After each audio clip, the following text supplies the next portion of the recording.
Ezra chapter 1. Pinayagan ni Cyrus na bumalik ang mga Jews sa Jerusalem. Nung unang taon ng paghahari ni King Cyrus ng Persia, tinupad ni Lord yung sinabi niya dati kay Prophet Jeremiah. Kumilos si Lord sa puso ni King Cyrus para gumawa ng batas. Tapos, pinadala ito sa buong kaharian niya at saka binasa. Ito ang utos ni King Cyrus ng Persia. Binigay sa akin ni Lord na Diyos ng langit ang lahat ng kaharian sa mundo, at inutusan niya akong itayo ang temple niya sa Jerusalem na nasa Juda. Kayong bayan ng Diyos, samahan niya sana kayo.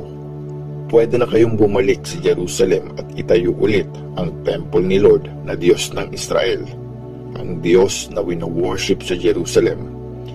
Yung mga bihag na nasa iba't ibang lugar na gusto nang bumalik sa Jerusalem, tutulungan sila ng mga kapitbahay nila. Bibigyan sila ng mga silver at gold, mga gamit, mga hayop, pati mga handog na regalo para sa temple ng Diyos sa Jerusalem. Tapos, nagready na yung leaders ng mga angkan sa tribe ni Judah at Benjamin, yung mga priests at Levites, pati yung iba pang mga taong na-touch ng Diyos ang puso. Pupunta sila sa Jerusalem at itatayo ulit nila ang temple ni Lord. Tinulungan sila ng mga kapitbahay nila. Binigyan sila ng mga silver na lalagyan, gold, mga gamit, hayop, mga mamahaling bagay, bukod pa sa mga offering para sa temple.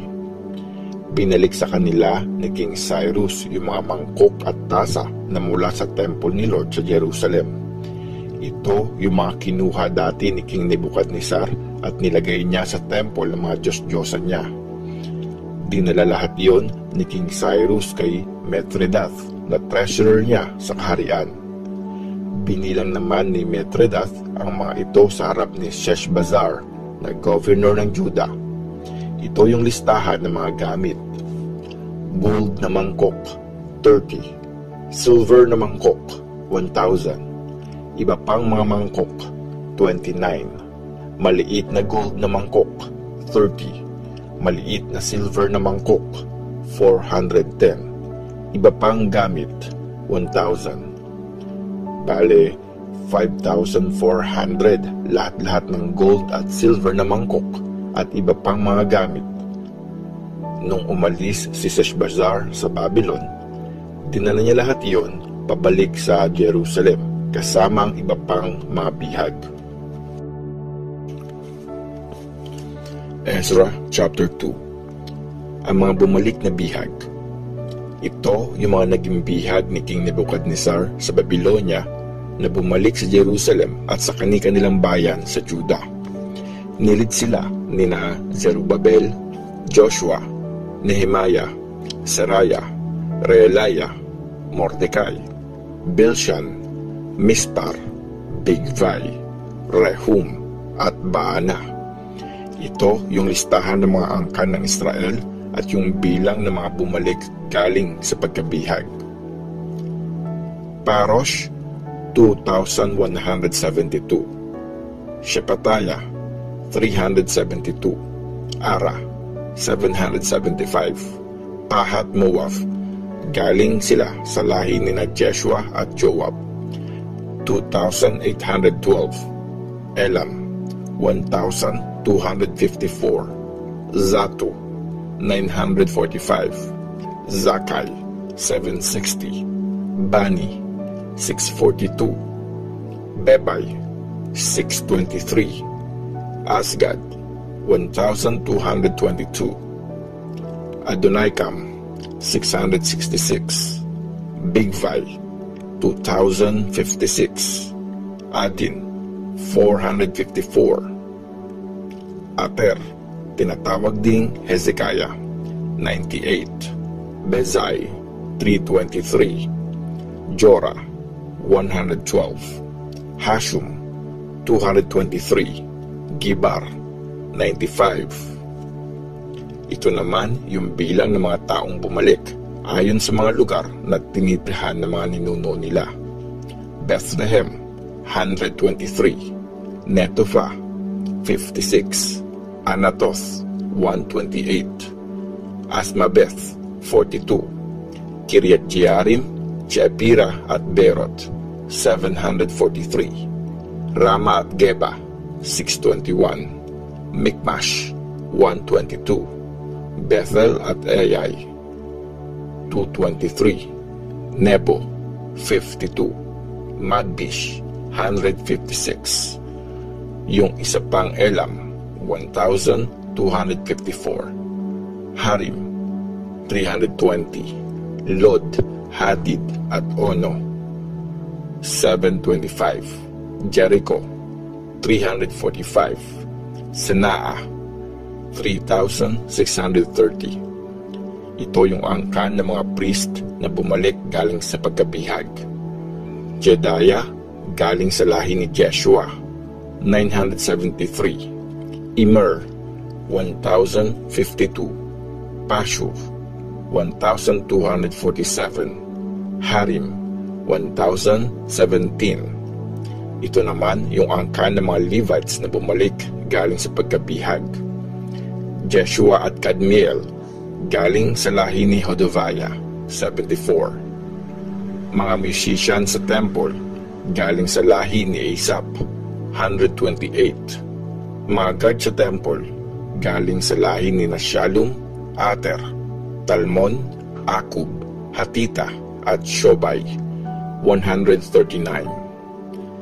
Ito yung mga angkan na mga nagsiserve sa temple. Ziha, Hasufa, Tabawoth, Keros, Siaha, Padon, Lebana, Hagaba, Akub, Hagab, Shamlai, Hanan, Gidel, Gahar, Reaya, Rezin, Nekoda, Gazam, Uza, Paseya, Besai, Asna, Meyunim, Nefisim, Bakbuk, Hakupa, Harhur, Bazluth, Mehida, Harsha, Barkos, Sisera, Tema, Nezaya at Hatifa. Ito yung mga angkan ng mga servants ni Solomon na nakabalik mula sa pagpapatapon. Sotay, Hasopereth, Peruda, Jaala, Darkon, Gidel, Shefataya, Hatil, Pokeret, Hazevaim at Ami. Bale, 392 ang total ng mga galing sa angkan na mga nagsaserve sa temple at mga servants ni Solomon na nakabalik mula sa pagpapatapon. May 652 na nanggaling sa mga bayan ng Tel Mala, Tel Harsha, Cherub, Adan at Imer. Kasama sila sa angkan ni Delaya, Tobiah at Nekoda, pero wala silang proof na mga Israelites nga sila. Wala ring record yung mga angkan ng mga priest na sina Habaya, Hakoz at Barzilai. Galing ang pangalan ng angkang ito kay Barzilai na taga-Gilead na biyenan ng ninuno nila. Hindi nila napatunayan kung sino ang mga ninuno nila kaya hindi sila tinanggap bilang mga priest. Sinabi sa kanila ng governor na bawal silang kumain ng mga pagkain inoffer sa Diyos hanggat walang priest na pwede mag-consult sa Urim at Tumim. Ito ang total ng mga nakabalik na bihag, 42,360. Mga servants nilang lalaki at babae, 7,337. Mga lalaki at babaeng musicians, 200. Mga kabayo, 736. Mga batang donkey, 245. Mga camel, 435. Mga donkey, 6,720. Pagdating nila sa temple ni Lord sa Jerusalem, kusang loob na nagbigay ng mga regalo ang ilang leaders ng mga angkan para sa pagpapatayo ulit ng temple sa dati nitong lugar. Binigay nila ang kaya nilang ibigay sa project na ito at umabot lahat yon sa 500 na kilo ng gold, 2,800 na kilo ng silver at 100 na damit para sa mga priest. Tumira sa Jerusalem at sa paligid nito ang mga priest, mga Levites, at ilan pang mga tao. Tumira naman sa kani-kanilang bayan ang mga musician, mga guard, at mga nagsiserve sa temple, pati yung iba pang mga Israelites.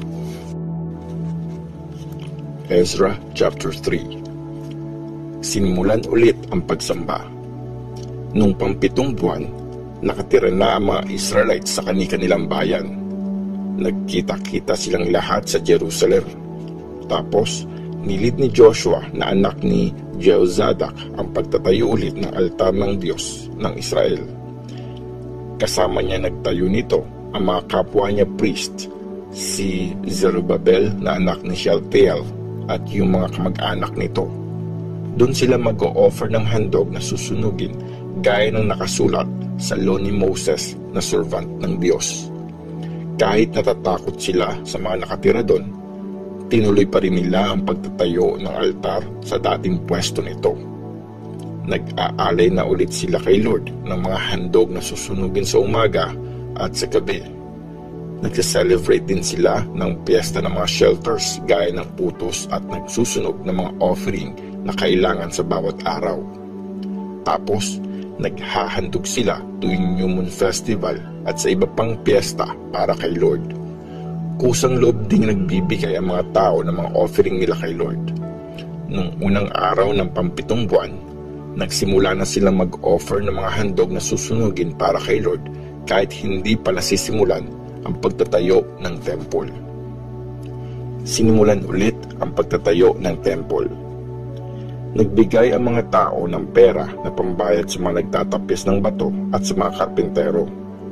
Nagpadala din sila ng mga pagkain, inumin at olive oil sa mga taga-Sidon at taga-Tyre kapalit ng mga kukunin nilang puno ng cedar sa Lebanon. Pinayagan ni King Cyrus ng Persia na dalhin sa pier ng Joppa ang mga punong yun. Noong 2 buwan ng 2 taon mula nung makabalik sila sa site ng temple sa Jerusalem, nagsimula na silang magtrabaho. Nagtulong-tulong sa paggawa sina Zerubbabel, Joshua at ang lahat ng kasama nila, ang mga priest, Levites at ang lahat ng mga dating bihag na nakabalik na sa Jerusalem. Ginawa nilang in charge sa pagtatayo ng temple ang mga Levites na 20 years old pataas. Naging in charge naman sa buong project na ito si Jeshua at ang mga anak at kamag-anak niya. Kasama si Kadmiel at ang mga anak niya na galing sa angkan ni Hodaviah. Tumulong din sa kanila ang angkan ni Henadad na mga Levites din. Nung nilagay na yung pundasyon ng temple ni Lord, pumwesto ang mga priest na nakadamit pang priest, dala ang mga trumpet nila. Pumwesto din ang mga Levites mula sa angkan ni Asaph na may hawak na mga cymbals. Nagpuri sila kay Lord gaya ng tinuro ni King David. Salitan sila sa pagpapasalamat at pagkanta ng mga papuri kay Lord. Mabuti si Lord, forever ang pagmamahal niya sa Israel. Sumigaw silang lahat ng malakas para purihin si Lord kasi nasimulan na ang pundasyon ng temple. Marami sa matatandang priest, Levites at leaders ng mga angkan ang nakakita dati sa unang temple at nung makita nilang nilalagay na yung pundasyon ng temple, umiyak sila ng malakas. Pero yung iba naman, nagsisigaw sa tuwa. Dinig na dinig sa malayo ang lakas ng sigawan at hindi malaman kung sumisigaw ba sila sa saya o umiiyak.